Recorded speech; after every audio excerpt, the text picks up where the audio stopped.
ہم اپنے ان پرخوں کو فراموش نہیں کر سکتے جن کے پاس دولت نہیں تھی،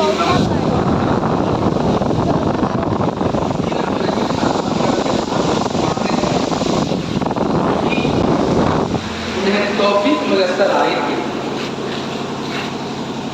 وہ بڑے قیمتی قسم کے نذرانے پیش کرنے کے قابل نہیں تھے، بتاشے پر ہی صحیح مگر انہوں نے ہمارے ایمان کا چراغ روشن کیا۔ ایسے ہی اعلیٰ حضرت کا پیغام آپ تک نہیں پہنچتا اگر ہمارے علماء کرام اپنی حد سے آپ کی خدمت نہیں کی۔ ان کا پیغام کتابوں میں رہ جائے، فتاوی رضویہ میں رہ جائے، ان کے عربی، فارسی، اردو رسائل میں رہ جاتے ہیں۔ واقعی یہ ہماری علماء کرام کی خدمت کا نتیجہ ہے کہ آپ اعلیٰ حضرت کا نام جانتے ہیں۔ لاکھوں سلام پڑھنے کی توفیق آپ کو میسر آئی ہے۔ جس طرح مکتب کے ذریعے آپ کا اسلام زندہ ہے، ایسے ہی ان حضرات کے اخلاص کے ذریعے بھی آپ کے ایمان اور عقیدے کی سیاحت دلیل ہے اس بات کی کہ انہوں نے بڑے اخلاص سے اپنا کام انجام دیا۔ اس لیے بڑے بڑے مقررین کو، خطبہ کو باہر سے بلا کر کے آپ نے نوازی، لیکن آپ ان کو فراموش مت کیجیے جنہوں نے آپ کو دعائیں یاد کرائی ہیں، سورتیں یاد کرائی ہیں، نماز پڑھنے کے قابل بنایا۔ آپ بڑے ادارے کے ساتھ اپنے مکتب کی بھی حفاظت کیجیے۔ یہ مکتب اگر نہیں ہوگا تو بڑے مدرسے میں نہیں، اسکول نہیں ہوگا تو کالج ہی باقی نہیں رہے۔ کالج کی بقا کے لیے اسکول ضروری، کسی طریقے سے بڑے مدارس کے لیے بھی مکاتب کا ہونا ضروری، اور بڑے بڑے علماء اور فقہاء پیران اعظام کو سننے کے لیے بھی ہم جیسے علماء کرام کا ہونا بھی ضروری۔ اس لیے جن کا جو حق ہے آپ انہیں ادا کیجیے تاکہ پروردگار عالم ان کے سلے میں آپ کو سلام ہو۔ میں تو ایک بات بڑے تنتنے سے کہا کرتا ہوں، یہ علماء کرام وہ ہیں جنہوں نے کبھی اپنے گھر کے لیے آپ سے بھیک نہیں مانگی، بچے کی شادی کرنی ہے کبھی دعوت نہیں کھائی، اپنے بچے کی تعلیم کے لیے کبھی آپ کے سامنے روئے کی لڑائی نہیں، لیکن قوم کے بچوں کے لیے ضرور انہوں نے آپ کی بارگاہ میں جمع کر ہے۔ قوم کے بچے کیسے پڑھیں گے، مستقبل ہمارا کیسے محفوظ ہوگا؟ آج مسجد اور مدرسے پر حملے ہو رہے ہیں، اگر یہ سوچ ان کی آپ تک منتقل نہیں ہے تو مستقبل ہمارا محفوظ نہیں رہا۔ انہوں نے مستقبل کے تحفظ کے لیے آپ کے پاس جا کر 5 روپے مانگے ہیں، 50 روپے مانگے ہیں، 100 روپے مانگا ہے، 100 روپے دینے کے لیے بھی آپ نے انہیں 3 بار دوڑایا، مگر کبھی ان کے ماتھے پہ شکن نہیں آیا۔ یہ ایک بار بلایا جب بھی گئے، 2 بار بلایا جب بھی گئے، بار بار بلانے کے لیے گئے۔ کیوں؟ اس لیے کہ آپ کا دیا ہوا پیسہ مدرسے کے بچوں میں کام آئے گا، انہی مدرسے کے بچوں میں کوئی علامہ شریف ماجری،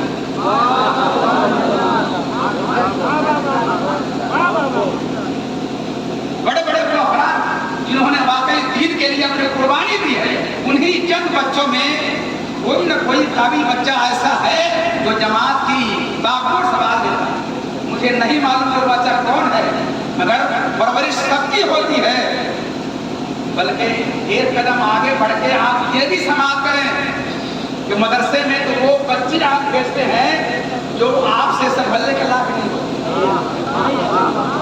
سب سے کچرا مال جسے آپ سمجھتے ہیں وہ آپ مدرسین کے حوالے کریں۔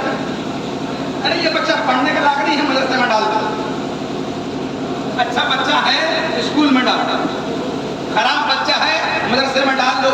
یہ ان مدرسین کی واقعی کرامت ہے کہ انہوں نے آپ کے خراب بچے کو بھی ایسا بنا دیا ہے کہ وہ آپ کی امامت کرتا ہے، وہ آپ کو کلمہ سکھاتا ہے، آپ کو دین سکھاتا ہے۔ اگر یہ علماء کرام بھی نہ ہو تو آپ کو کلمہ یاد نہیں۔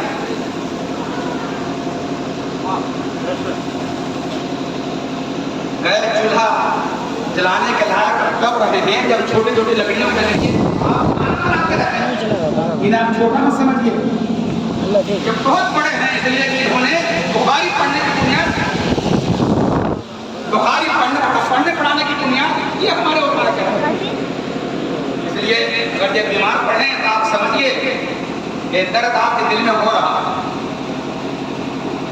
ऐसे ही सरकार ने नहीं फरमाया कि आलिम की शान ये है कि जिसने हमारे आलिम से मुसाफा किया उसने कोई मुझसे मुसाफा, जिसने किसी आलिम की ज़ियारत की उसने मेरी ज़ियारत की।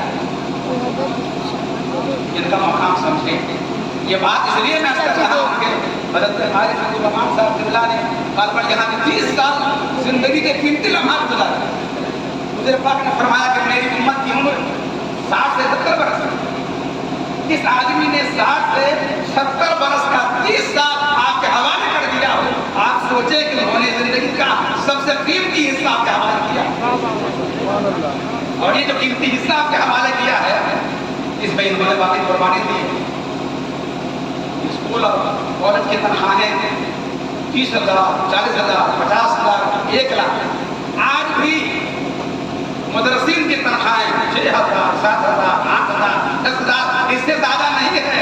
मगर आप यही बरकत देखें जिस शान से हमारे ये उलमा कराम 5,000 में, 6,000 में, 10,000 में जी लेते हैं। 1 लाख जीने वाले भी हैं हसरत की निगाह से। ये इस पैसे की बरकत है। कुर्बानी तो कहीं ना कहीं है, मगर आप ये सोचकर आप ये भी सोचेंगे आप अपने बच्चों को पढ़ाते हैं तो इंटर करने के बाद आपका बच्चा ये सोचता है, आप ये सोचते हैं कि अपने बच्चे को किस सिर्फ हम डालें कि वो पढ़ करके ज्यादा पैसा कमाने के लायक। इसमें स्कोप ज्यादा है, इसमें पैकेज ज्यादा है, इसमें 15 लाख का है, इसमें 25 लाख का है, इसमें 1 करोड़ का है। जिसपे ज्यादा पैकेज हो उधर बढ़ाओ। अगर हम भी यही सोचने लगे कि हमारा बच्चा भी ज्यादा पैसा कमाए, ये भी अगर यही सोचे कि हमारा बच्चा भी आप तरह खूब पैसे कमाए, कुरान कहाँ जाए? मस्जिद आबाद कौन रखेगा? तफसीर कौन करेगा? इल्म हदीस कौन पढ़ाएगा? सरकार के फरमान को जिंदा कौन रखेगा? इसलिए खुदा के वास्ते आप अगर अपने बच्चों को नहीं पढ़ाते तो ये तय कर दीजिए कि जो बच्चे मदरसे में पढ़ रहे हैं वो हमारे बच्चे। और जो दर्द आपका है, जो फिक्र आपकी है, वो आपके बच्चों से अगर नहीं पनप रही है तो जो बच्चे मदरसे में पढ़ रहे हैं उन्हीं आप अपना रूहानी बच्चा समझें और उन्हीं में खर्च करें, ताकि आपके पैसे से कोई एक बच्चा भी अगर वाकई ऐसा आलिम बन गया जिसने पूरी कमान संभाल ली, आपकी दुनिया संभल गई, आपकी आखिरत संभल गई।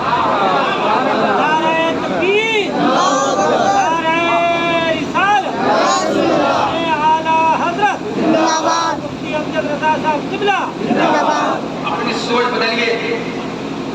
70 साल बल्कि उससे ज्यादा हमने जहां आजादी की फिजा में गुजारे, 70 से ज्यादा। लेकिन अब हालात आपके ऐसे हो गए कि खुद आपको सोचने का अंदाज बदलना, फिक्र का जाविया बदलना, जीने का ढंग बदलना होगा। फारसी में कहा गया है कि खाना-ए खालीरा देव कीरत, जो घर खाली होता है उसी पर देव कब्जा करता है। जो घर खाली हो उस पर कब्जा देव का होगा। अगर मस्जिदें खाली होंगी कब्जा देव का होगा, मदरसे खाली होंगे कब्जा देव का होगा, घर अगर खाली होगा आदमी के रहने से कब्जा देव का होगा। आप बड़ा कीमती आलीशान बनाकर मकान बनाकर छोड़ दें, उसमें किसी की रिहाइश नहीं हो। चंद सालों के बाद जब आप रहने जाएंगे आप सामान घर के अंदर रखेंगे, दिन आपका सामान बाहर फेंक दें, शैतान सामान आपके बाहर फेंक दे। क्यों? इसलिए कि घर आपका खाली था, मकान खाली था, शैतान ने वहां अपना घर बना दिया। और किसी के बने बनाए घर को उजाड़ना आसान तो नहीं है। तो ये सोच पैदा करनी पड़ेगी आपको अभी से।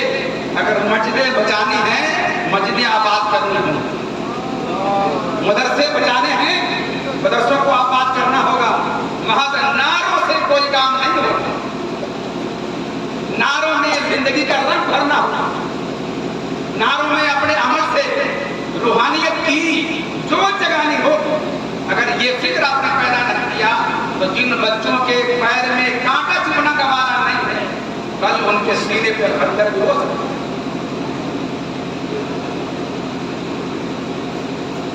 اعلیٰ حضرت امام اہل سنت امام احمد رضا قادری بریلوی رحمۃ اللہ علیہ کی ذات کریمہ کو اپنی نگاہوں کے سامنے رکھی۔ ایک ذات ہے مگر ان کے دور میں فتنے ہزاروں، ایک ذات اور فتنوں کا انبار ہے۔ انہوں نے تھک ہار کر کے اپنا قلم نہیں رکھ دیا، اپنی زبان بند نہیں کر لی،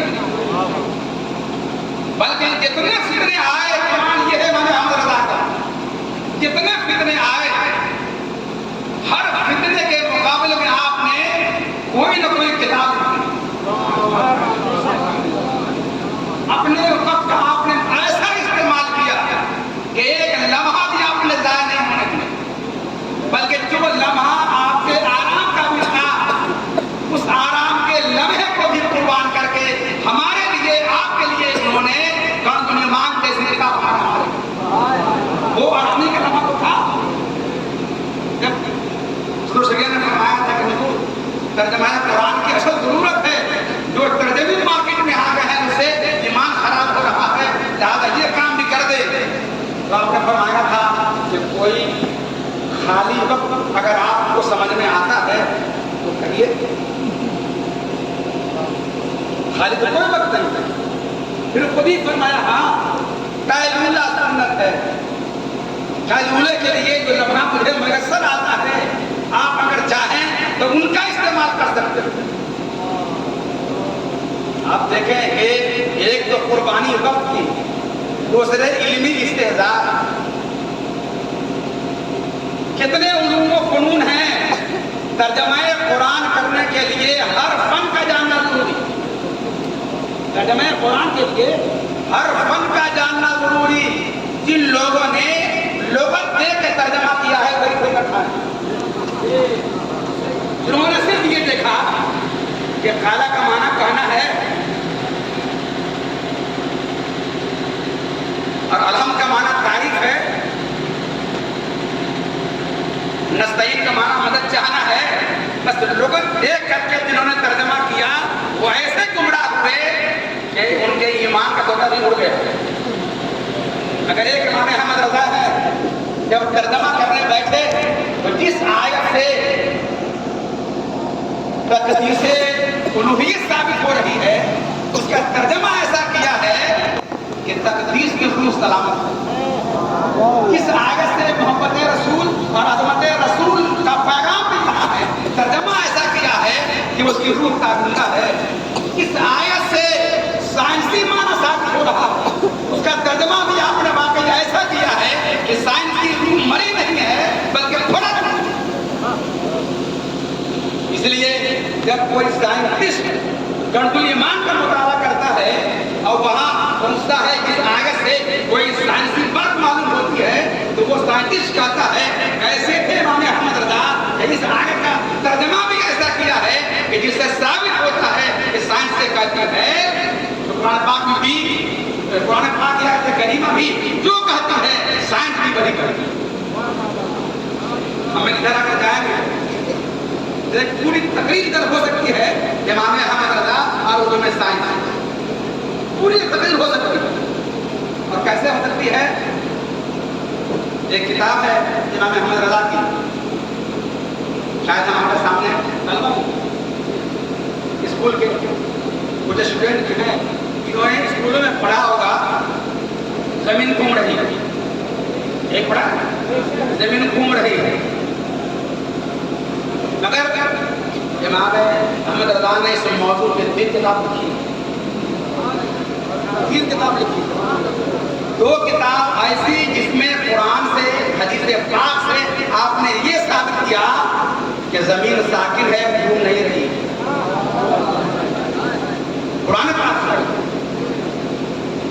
اور یہ قرآن پاک سے ثابت کرنا، احادیث کریمہ سے ثابت کرنا تو ایمان والے مان لیں، مگر کوئی لوگ اسکول والے ہیں، اسکول سے مراد ایمان والے تو مان لیں مگر وہ مذہب اسلام والے نہیں ہیں، وہ کیسے مانیں گے؟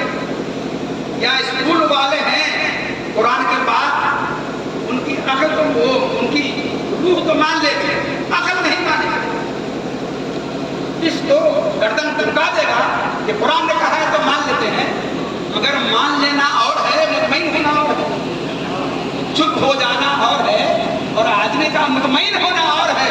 تو قرآن اور حدیث سے اپنے دعوے کے ثابت کرنے کے ساتھ آپ نے کتاب اور لکھی، اس کا نام رکھا حوض مبین در رد حرکت زمین، جس میں آپ نے 105 سائن کی دلائل دی، 105، اور اس میں آپ نے پہلی بار پوری دنیا میں شاگرد کسی نے قوت کی، طاقت کی، کس میں کی ہو مگر اعلیٰ حضرت نے قوت اور حرکت کی 13 قسمیں کی۔ تو جانتے ہیں کہ قوت کی کس میں ہے، بس قوت ہے کہ دن کیا ہے، مگر آپ نے پہلے قوت کے 2 قسم کی، پھر 2 قسم کی الگ الگ قسمیں نکالتے چلے گئے، 13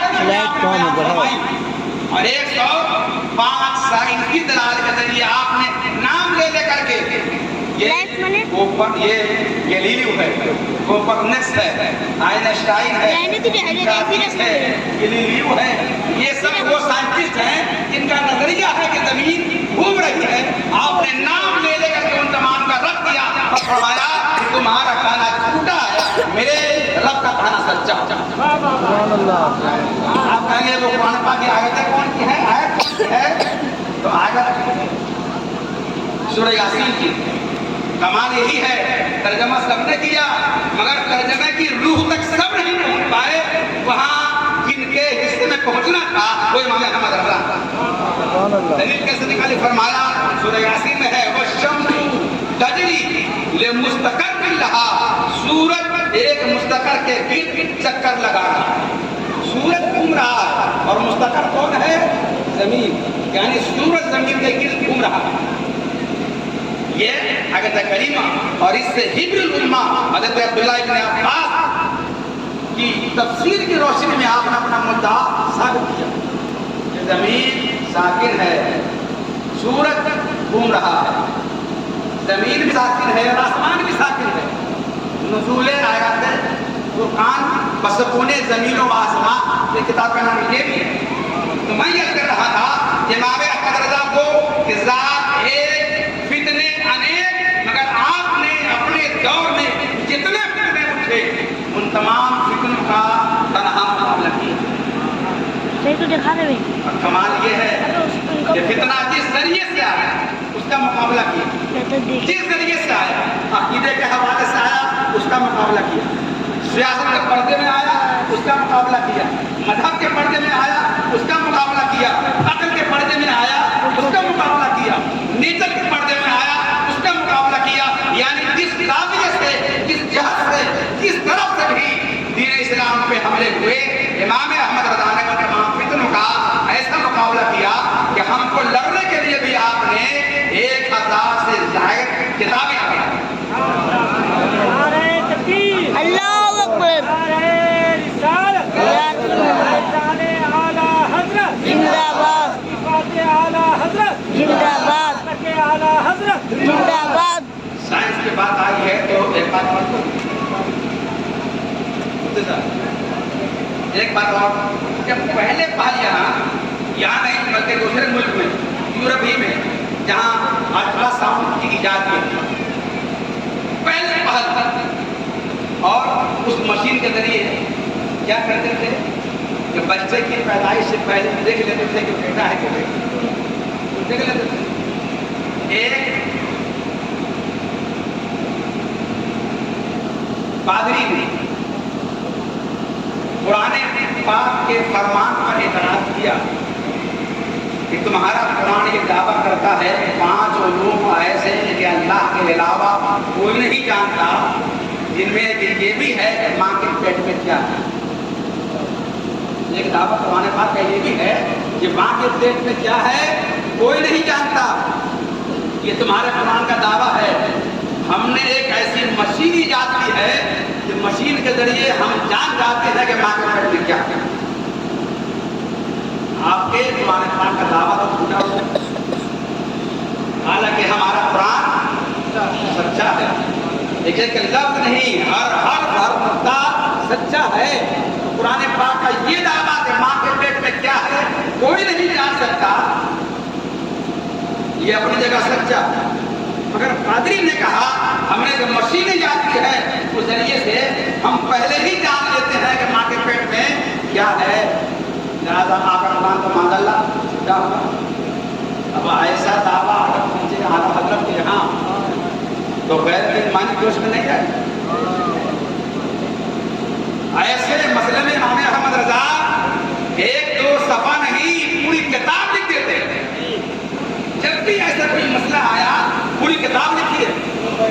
इस मसले को यही रोक करके एक तारीखी हकीकत हम और आपके सामने रखते हैं, याद दिलाई का शुक्र कर लेते। अजीमाबाद एक अखबार निकलता था, उसका नाम था अजीमाबाद एक्सप्रेस, अखबार का नाम था। खलीफा आला हजरत मलकुल उलमा अल्लामा सैयद शाह जहारी कादरी अलैहि रहमा पटना में प्रिंसिपल थे हिंदुदा मदरसे। 17 दिसंबर 1919 वो अखबार में ये न्यूज़ आई कि 17 दिसंबर को, पहले ये न्यूज़ आई कि 17 दिसंबर को सितारों के टकराने से एक ऐसा जलजला पैदा होगा कि दुनिया खत्म हो जाएगी। ये पेशनगोई आई, अब उन्हें कहाँ से आई? इस तरह की तमाम पेशनगोई आती कहाँ से है? अमेरिका से, बरतानिया से, यूरोप के शहरों से, क्योंकि पढ़ते वो हैं तो दावा वही करते। तो उन्होंने दावा किया कि सितारों के टकराने से ऐसा जलजला आएगा दुनिया खत्म हो जाएगा। हज़रत मलकुल उलमा ने अखबार का अपना हिस्सा काट करके भेजा आला हज़रत के यहाँ कि एक अमेरिकी मुनज्जिम का एक ऐलान अखबार में शाया हुआ है कि यहाँ अफरा तफरी का माहौल है।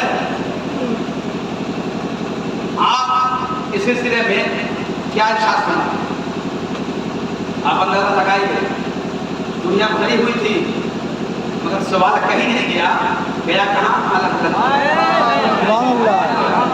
पूरी दुनिया भरी है मगर सवाल गया कहाँ? आला हज़रत के यहाँ। जब हम पटना पहुंचे हैं तो एक सवाल और जहन में आ रहा है, वो भी खलीफा आला हज़रत है, काजी अब्दुल वरीद फिरदौसी खलीफा है आला हज़रत। ये वो हैं जिन्होंने आला हज़रत के मिशन को आम करने के लिए एक अखबार जारी किया जिसका नाम रखा तोहफ़े हनफिया, एक प्रेस कायम किया जिसका नाम रखा मदबा हनफिया, और एक मदरसा कायम किया जिसका नाम रखा मदरसा हनफिया। पटना है 1315 हिजरी से लेकर 1326 हिजरी तक ये सारी कहानी शुरू भी हुई खत्म भी हुई। 24 साल तक गढ़िया नौजवान काजी अब्दुल वहीद फिरदौसी जिन्होंने आला हज़रत से राब्ता किया, खलीफा तक हो गए आला हज़रत। उनके बुलाने पे तशरीफ ले आए पटना आला हज़रत। उन्होंने भी एक सवाल भेजा था आला हज़रत के यहाँ कि एक सवाल हमारा है जो हमारी ज़हनी ख़्वाहिश का बास बन गया है। हमने सारे उलमा से राब्ता कर लिया मगर तशफ़ी नहीं हुई। अब निगाह आपकी तरफ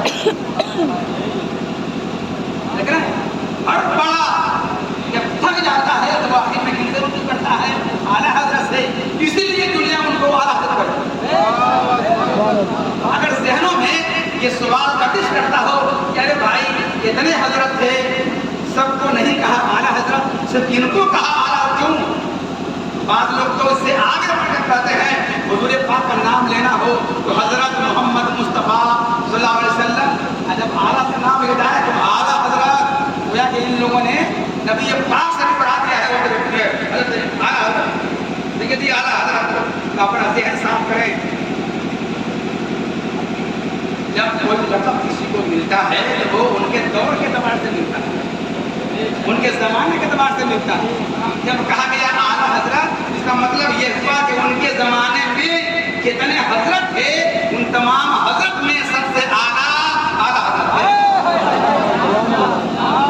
जमाने के जवाब से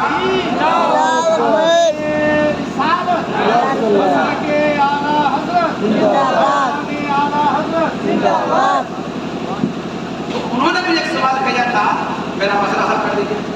अब पहले वो सुन लीजिए, पहले 3 मसले हुए बयान करने। इन्होंने भेजा कि देखिए महाराजा बदायूं शरीफ के एक बुजुर्ग हैं हजरत सैफुल्लाह मसरूल अल्लामा शाह फजलुल बदायूं शाह फजल रसूल बदायूं अलैहिस्सलाम। उन्होंने लिखा है ये बाजारात पे औरतों का जाना जायज़ है और आपने अपने फतावा में लिखा है नाजायज़ है। वो भी हमारे आलिम हैं, आप भी हमारे आलिम हैं। गर्दन कहाँ भी झुकती है, गर्दन यहाँ भी झुकती है, मगर नकल चकरा रही है, अमल किस पे करे? सबसे पूछा मगर तशक्की नहीं हुई।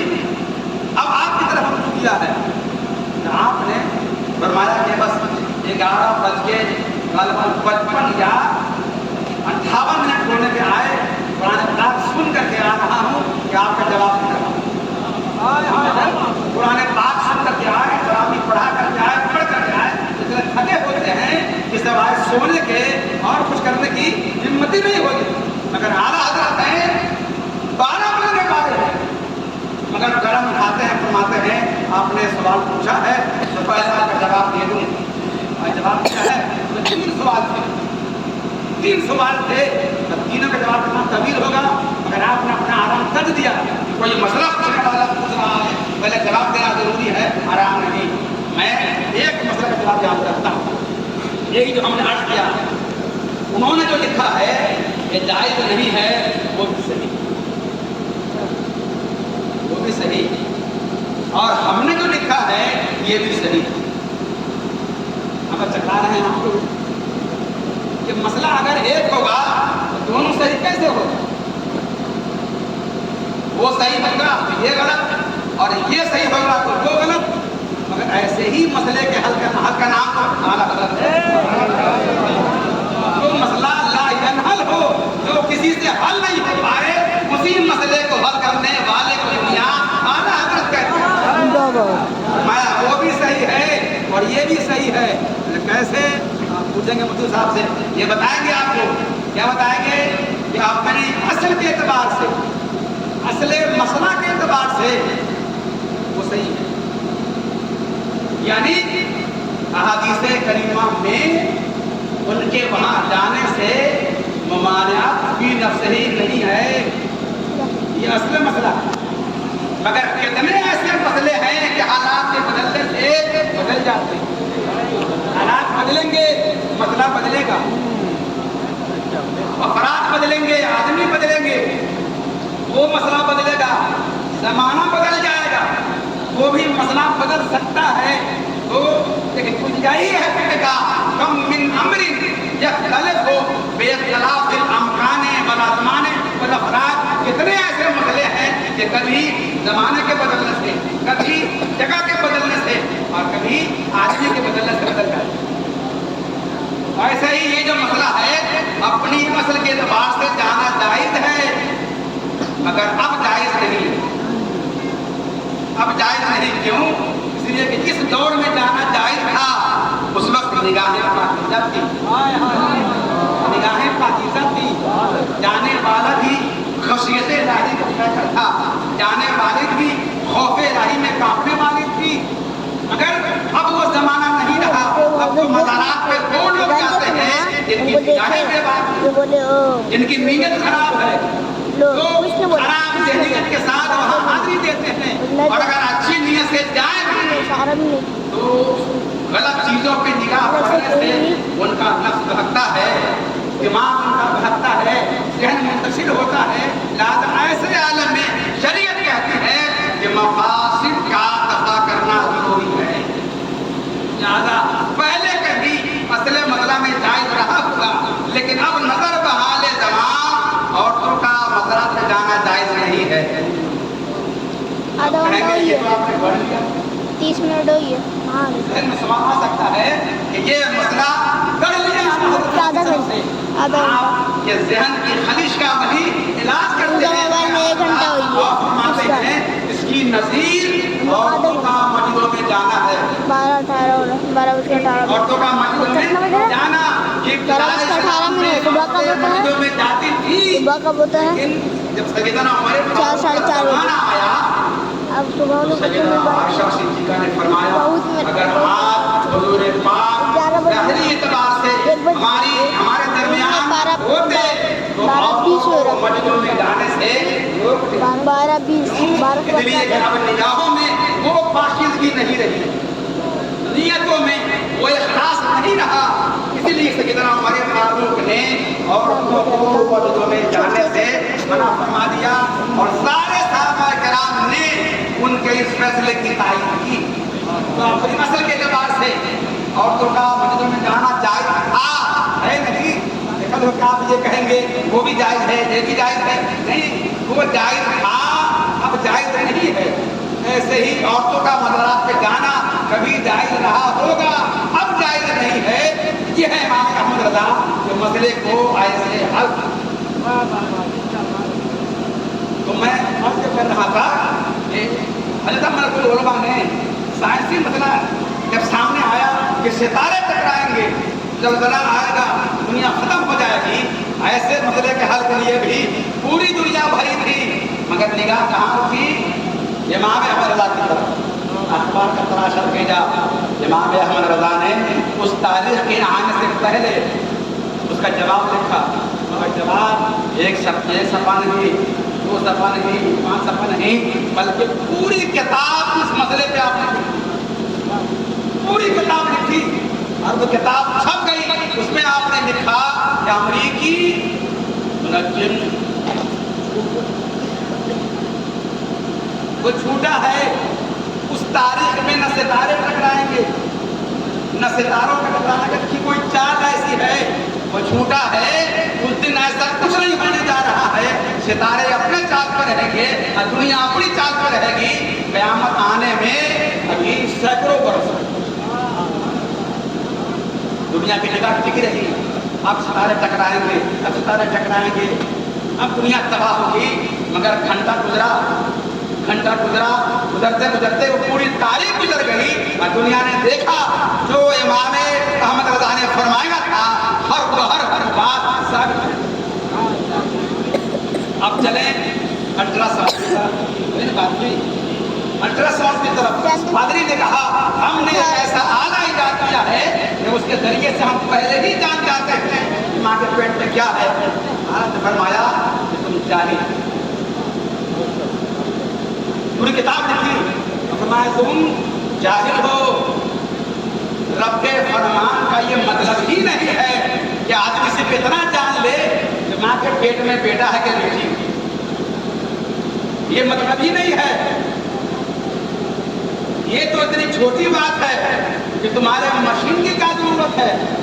देखिएगा लाल, तुम्हारे मशीन की क्या जरूरत है। ये तो गांव की, पड़ोस की, मोहल्ले की कोई मशहूर अगर दाया हो जो बच्चा पैदाइश के वक्त अपनी हिम्मतें पेश करती है, तो दाया ये उससे भी पूछ लो तो वो बता देगी औरत की चाल ढाल से, चेहरे के रंग से, उनके उठने बैठने के अंदाज से इसके पेट में बेटा है कि बेटी है। हमारे मशीन की क्या जरूरत है। इतनी बात तो एक दाया बता देगी।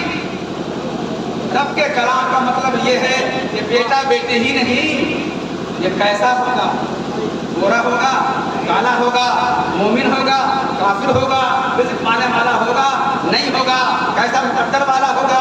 ये जितनी बातें एक इंसान से मुताल्लिक़ होती हैं, ये सारी बातें उस आयत करीमा का हिस्सा हैं। तुम दावा करते हो कि हमने एक ऐसा आला क्या दिया है, आप फरमाते हैं वो आला भी क्या है, अलिया। आले की तस्वीर बनाते हैं, आला क्या है, अलिया है। अब यहाँ उनका साइंसी मिजाज देखें, दिमाग देखें, आप फरमाते हैं कि तुमने जो आला इजाद किया है इसमें क्या होगा। ये देखिए थ्योरी दे रहे हैं, बिल्कुल अल्ट्रासाउंड की थ्योरी दे रहे हैं। उसमें क्या होगा, उसमें ऐसी थैली होगी, ऐसे रोशनी डालोगे, रोशनी वहाँ लगाओगे, यहाँ से रोशनी जाएगी, यहाँ से रोशनी पड़ेगी, उसका अर्थ जाहिर होगा, उसे मालूम हो जाए। यानी देखिए कि लफ्ज को आपने जो थ्योरी है अल्ट्रासाउंड की, पूरी थ्योरी आपने वहाँ बयान फरमा दी। यही कुछ होगा। जब वो किताब वाकई मैदान में आई, डॉक्टरों ने उस किताब का मुताला किया, वो भी हैरत रह गए कि वाकई ये इमाम अहमद रज़ा है जो थ्योरी उन्होंने बयान किए हैं, इसी बुनियाद पर तो अल्ट्रासाउंड की क्या घर में ये इमाम अहमद रज़ा है। मैं अभी उनका इल्म बोल रहा हूँ। दो बातें और भी याद आ गई यहाँ पहुँचते पहुँचते कि पूरी दुनिया पर हो, देवबंदी हो, बागी हो, कादियानी हो, ईसाई हो, यहूदी हो, सब पर एहसान है अलग-अलग, सब पर एहसान है। दो एतबार से खास तौर से जो कलमा पढ़ने वाले हैं उनके खास तौर से कैसे, जब पहले पहल नोट भेजने का जो जरिया पोस्ट ऑफिस से जो जारी हुआ वो क्या था, मनी आर्डर। क्या था? मनी आर्डर के जरिए पैसा यहाँ भेजना है, वहाँ भेजना है, वो हमको भेजा, हमने तो भेजे, यही था। जब ये सवाल गया गंगोही साहब के यहाँ, तो उन्होंने बंदे को नहीं मानी। और आगे ये भी कि जो इजाफी रकम दी जा रही है, अगर 100 रुपया भेजना है तो वो 105 लेंगे, जो 5 रुपये जो एक्स्ट्रा का दे रहे हैं ये सूद है, और सूद लेना देना हराम, लिहाजा मनी आर्डर का इस्तेमाल भी हराम। अगर उसका फतवा राइट होता तो इसका मतलब यह है कि पूरी दुनिया हराम काम गलत होती कि नहीं? अगर यही सवाल होता है तो आपने फरमाया कि ये जहालत है।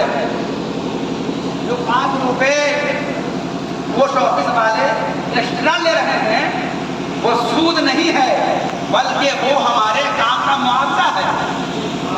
हमारी रकम वहाँ पहुँचा रहे हैं और रकम पहुँचने की जो रसीद दे रहे हैं वो उसका पैसा ले रहे हैं। ज़्यादा आदमी दुकान खोल के बैठता है तो अपनी मजदूरी तो लेता ही है। पोस्ट ऑफिस ने भी मनी आर्डर भेजने का, लेने का, देने का जो काम शुरू किया है वो 5 रुपया उसकी मजदूरी है और ये जायज़ है। पूरी दुनिया में ये राइज हुआ। यानी इमाम रज़ा के फतवे ने मुसलमानों को मनी आर्डर के इस्तेमाल का रास्ता खोला और उनको हराम के इर्तिकाब से बचाया।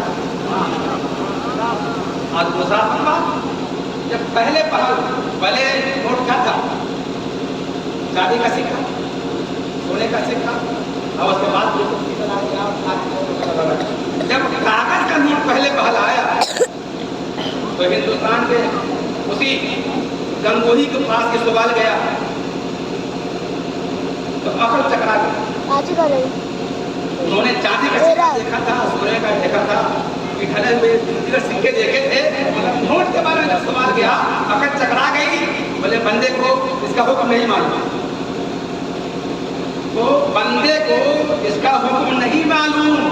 जब उस्ताद को नहीं मालूम है तो जितने उनके चेले होंगे वो और क्या सीखेंगे। जब गुरु को नहीं मालूम है तो जब उनकी जरूरत होगी उनको भी नहीं मालूम होगा। मगर जिसको मालूम होगा उनकी बारगाह में पढ़ने वाला कोई सदरुल शरिया बन के निकलेगा, कोई सदरुल फाजिल बन के निकलेगा, कोई बुरहान मिल्लत बन के निकलेगा, कोई मुफ्ती आजम बन के निकलेगा, कोई गुलाम बन के निकलेगा, कोई मुफस्सिर आजम बन के निकलेगा। क्यों? इसलिए कि जानने वाला ऐसा है, सवाल किसी फन का हो जवाब हो, तो जवाब दिया। इतने नहीं कि इंडिया वाले उलमाए अरब यहाँ जब वही सवाल पहुंचा तो उलमाए अरब ही सवाल लेकर के बैठे थे कि दूसरा कहाँ से लाए, जवाब क्या होगा? कागज है, सिर्फ मोहर लगी हुई है, कागज है, इस कागज का हुक्म सिक्के का होगा कि नहीं होगा? मगर जब रशीद जब आला हजरत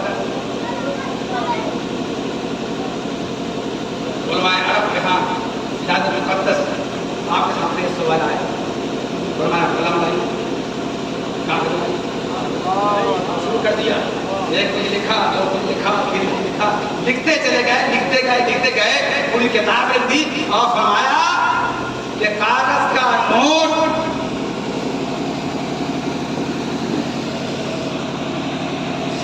कागज नहीं है। ऐसा सवाल ऐसा सवाल इस तरह सोने का सिक्का और चांदी का सिक्का होता है। कई लोग ये जाते हैं ये नोट जो राज हुआ है इसका भी वही हुक्म है। आज से कई बरस पहले गालिबन बहरुल नायक ने इस मुझे को लिखा है कि अगर कोई कागज को भी 1000 के बदले बेचना चाहे तो बेच सकता है।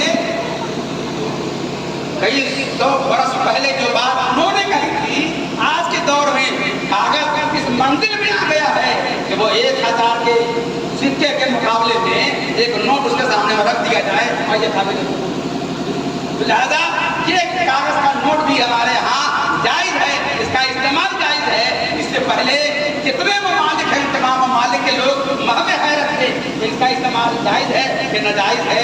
अब जहाँ जहाँ नोट की शक्ल में किसी भी मुल्क की करेंसी काम कर रही है, आप यकीन जानिए ये फैजान है था कि उनके फतवे ने उस कागज की अहमियत दी है कि वो अब काबिल इस्तेमाल हो गया है और सिक्के की जगह चांदी और सोने के सिक्के की जगह कागज का नोट भी कबूल आम का दर्जा रखते हैं। ये है इमाम अहमद रज़ा। दुरूद पढ़े अल्लाहुम्मा सल्ली अला सय्यिदिना मुहम्मद बारिक वसल्लिम सलातन व सलामन अलैका या रसूलल्लाह सल्लल्लाहु तबारक व तआला अलैहि वसल्लम। साइंस में मौजूद ही ऐसा है, साइंस की मौजूद मुश्किल है। चले ये तो आला हज़रत है, अब जरा इनका इश्क मुलाहाजा करें। लेकिन इश्क में गर्मी भी है, इश्क में तरावट भी है, इश्क में जिंदगी भी है, इश्क में पापन भी है, इश्क में दुनिया भी है और इश्क में आखिरत भी है। इश्क में सब कुछ है। कोई समझे तो एक बात कहूँ, इश्क तौफीक है गुनाह नहीं।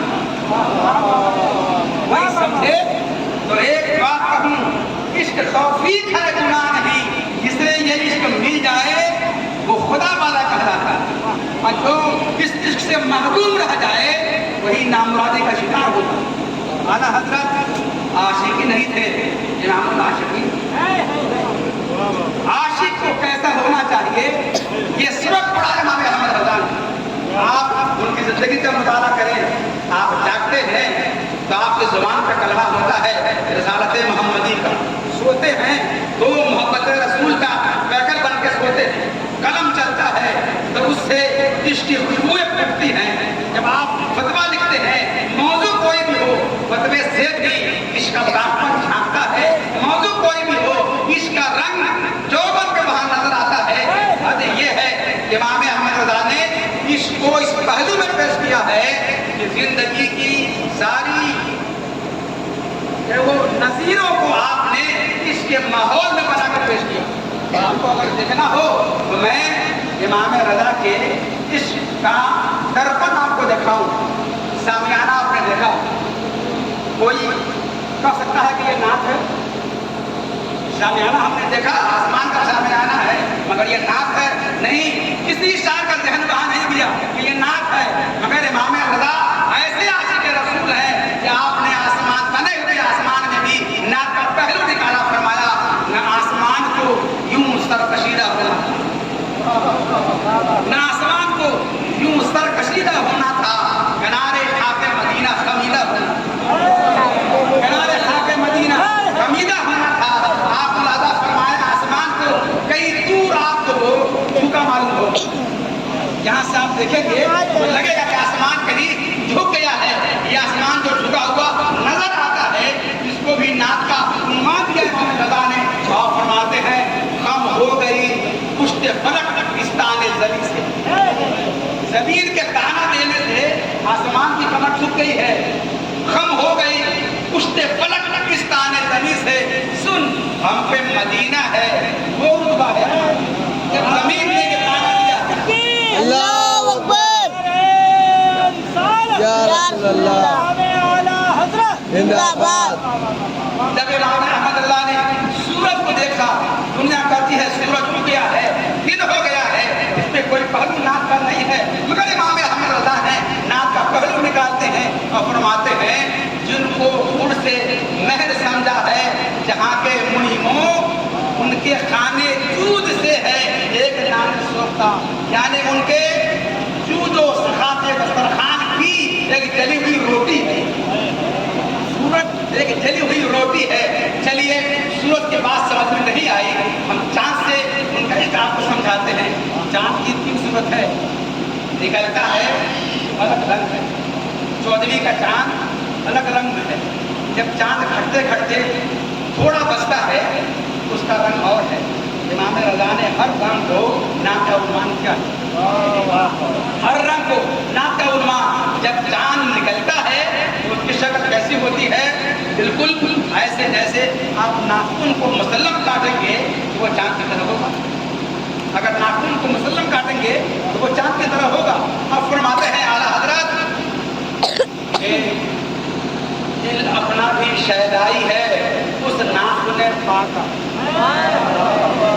नाखून में नाखून मैंने पाँव, नाखून पाँव का नाखून, मेरा दिल भी हुस्न पाक के पाँव के नाखून का शहदाई है। दिल अपना भी शहदाई है उस नाखून पाका। इतना भी महे नौ पे न आए चरखे को हम फूल है आसमान, अपने नए चांद पे इतना मत भूलो कि तुमसे अच्छा चांद तो वो है जो मुस्तफा जाने रहमत के नाखून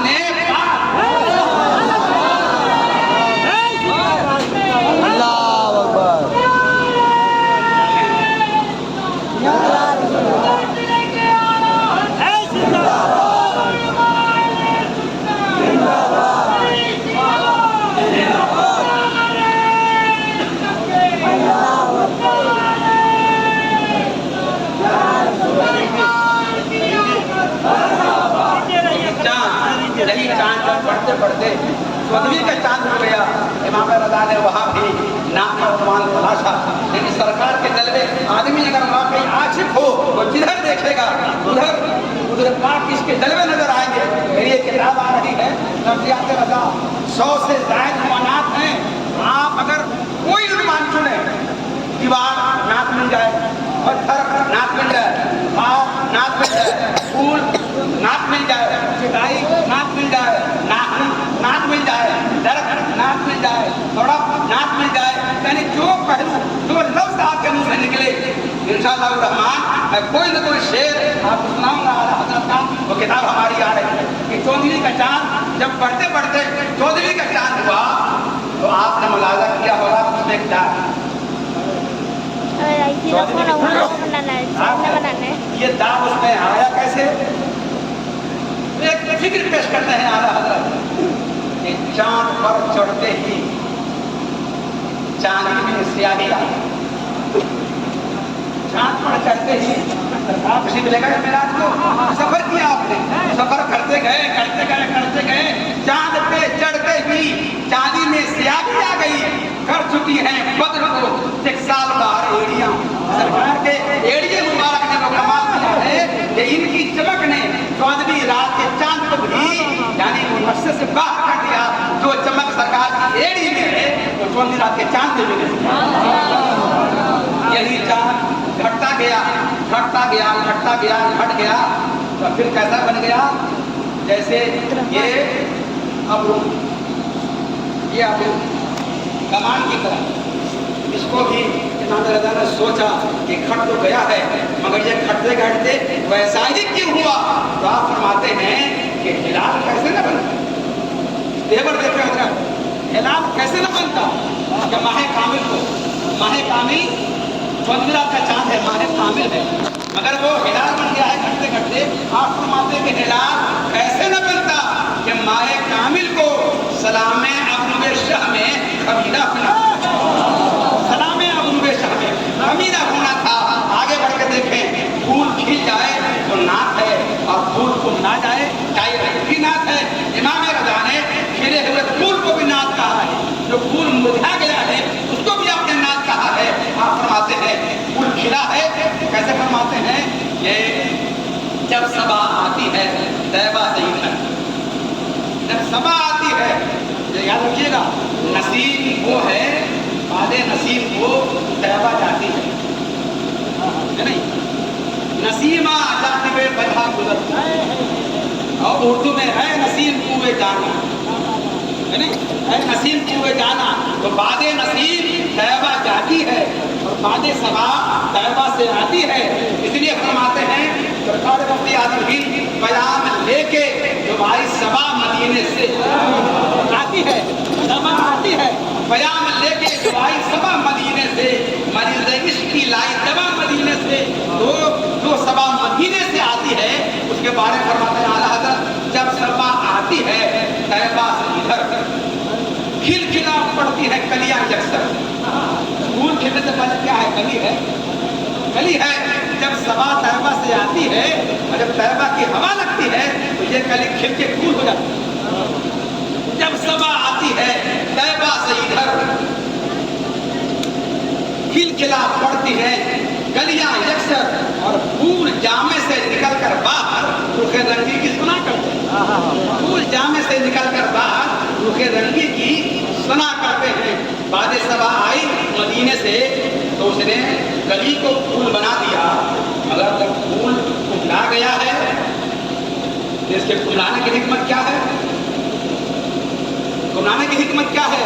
आप फरमाते हैं कि चर्चे होते हैं कि तुम लाए हुए फूलों में